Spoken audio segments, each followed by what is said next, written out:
Hello everybody and welcome to another edition of A Girl and Her Glock. Today I wanted to give you a review of my first gun show experience at the Florida Gun show at the Florida State Fairgrounds here in Tampa. And first of all, as it might be hard to believe that I've never been to a gun show before, but it's true because most of them, I work a very unusual schedule and most of them are held while I'm working, but today I happen to be off and they happen to be holding the show, so I thought that I would check it out. And I just wanted to give you some of the pros and cons of my experience. The biggest con that I can think of, and I think this is because it was held at the fairgrounds, but it would cost a total of $16 just to get into the show. Normally I don't like to pay to get into things where I'm, to shows where I'm expected to buy stuff. But today I just thought, for the experience, I would go ahead and pay the fee and everything just to see what a gun show is like. It was $6 for parking and $10 for admittance. And another con, and I think this has more to do with the insurance of the state fairgrounds than it does the people who run the gun show, but there was no concealed carry allowed. All guns had to be unloaded and tied with a zip tie, even though they were holding concealed carry classes. So again, I think that's more to do with the rules of the venue than the actual people that are holding it. But it was a very large show, about 600 tables in all, I think they said. Of course, many vendors were using a lot more than one table, so it's nowhere near 600 vendors.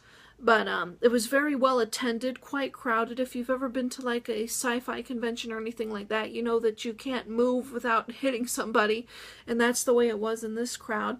But people were very polite, very respectful, excuse me, oh, I'm sorry, that type of thing.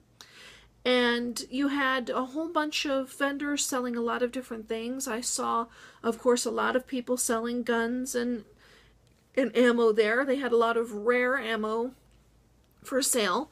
But I didn't buy any ammo there because I noticed a lot of some of the tables, the prices were actually higher than the shops around here.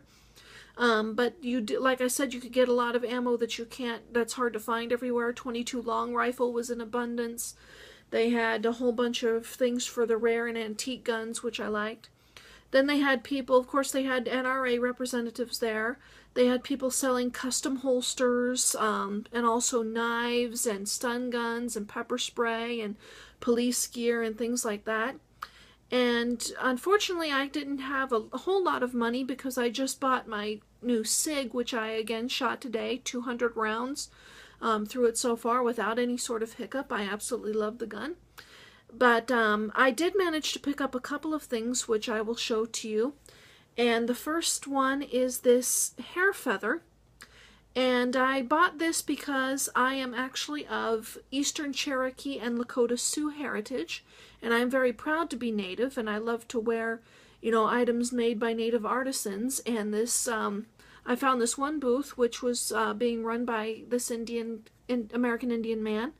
And he was selling custom knives and the custom leather knife sheaths. But he was also selling a lot of handmade native crafts, and so this was only $5 for this hair feather. So I picked it up because I like to support my fellow Indian and fellow Indian craftspeople in particular. And I also bought a pro-Second Amendment t-shirt, which I'll show you a picture of later. But I really had a very good experience at this gun show, and I think that if you if you're in the Florida area, they hold gun shows all over Florida. If you happen to be in Florida while they're holding one, I would definitely check it out because, again, they had all sorts of things where you could build your ARs and everything. So if you're looking for something for your gun or looking for a new gun, you can definitely pick up some great deals at one of these shows. And anyway, thank you for watching this video, and I will see you later. Bye.